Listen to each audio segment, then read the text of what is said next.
And Major Garrett joins us now on set. All right, we're going to get back to the child care initiative and speech in a moment, but the Trump Foundation investigation, this is early. We only know a few things, but what's the potential fallout here, even just hearing about it? Look, it's a headline investigation. Trump Foundation, did it do some unusual, improper, possibly illegal things? All of that is now on the table. But look, 8 weeks before the election, it does have a political aspect to it. And it's not going to reveal anything before early voting starts, and unlikely to reveal anything before actual voting on November 8th starts. So it's an investigation, and nothing more than that. And Schneiderman, Eric Schneiderman, the sitting New York Attorney General, hasn't really specified what he's most curious about. What he's reacting to are stories published recently in the Washington Post that detail a lot of questionable purchases by the foundation, and that Trump hasn't given his own money to it. And whether or not all of that or some of it is either improper or illegal, we don't know. And it plays into this idea that we've talked about with both campaigns about transparency, what is known, what is not known. But certainly the Attorney General, Eric Schneiderman, people do know is a Clinton supporter, and that's what the campaign has said. Clinton supporter, Clinton endorser, long history with Donald Trump. He sued his Trump University many years ago. That case is still pending. In reaction to that, Trump filed an ethics complaint against Schneiderman, saying it was all about shaking Trump down. The New York authorities did not consider that ethics complaint valid, did not act on it.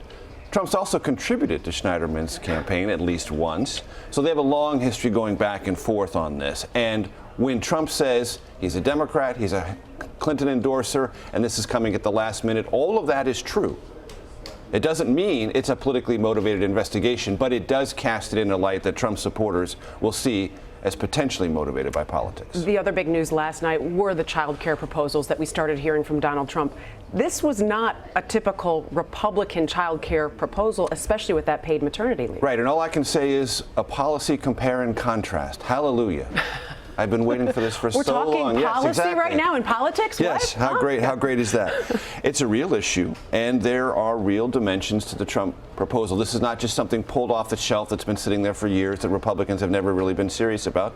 This actually contains ideas Republicans in Congress have never proposed, and takes Republicans in a direction they've never gone before, which is to say the federal government is going to mandate at least 6 weeks of guaranteed family leave for mothers, not fathers, but for mothers.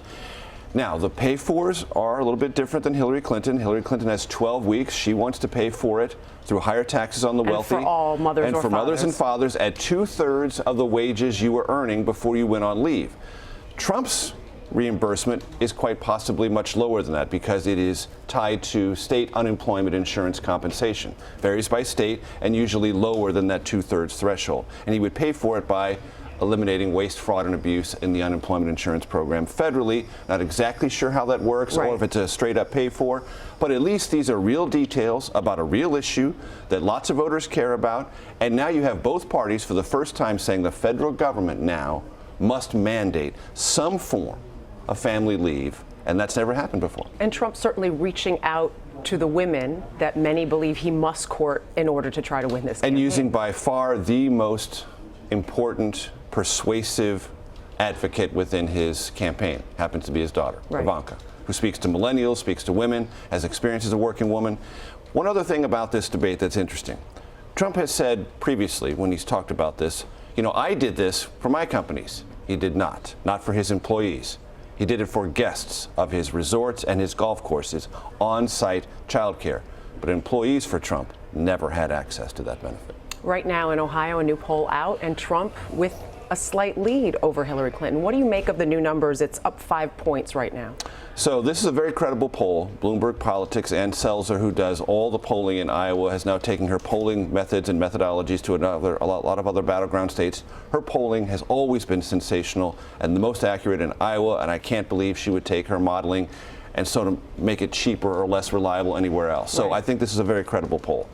Trump has been surging in Ohio. I talked to him about this on Labor Day. He called me up because he was so excited about the crowds he saw in Canfield, Ohio, right outside of Youngstown, a Democratic stronghold. He said, we're surging in the state. We're going to win the state. I feel great about it. So I think this poll is reflective of movement in that state for Trump. Ohio is crucial for any Republican, not just Donald Trump. So I think you can take this poll to the bank and understand that in a state where Trump has to to put it mildly, difficult relationship with the sitting governor. John Kasich wasn't at the convention, hasn't endorsed, probably won't. He's still doing very well in Democratic constituencies, and obviously he's doing well among base Republican constituencies. The other thing about this poll that's most interesting is Ann Selzer said the turnout modeling suggests a surge of Republican support similar to 2004 with George W. Bush. That's very important for Donald Trump and his future in that state. It's still 8 weeks also to go to switch those numbers either higher or lower. Major Exactly. Garrett, we appreciate the time. Thank you. Thanks.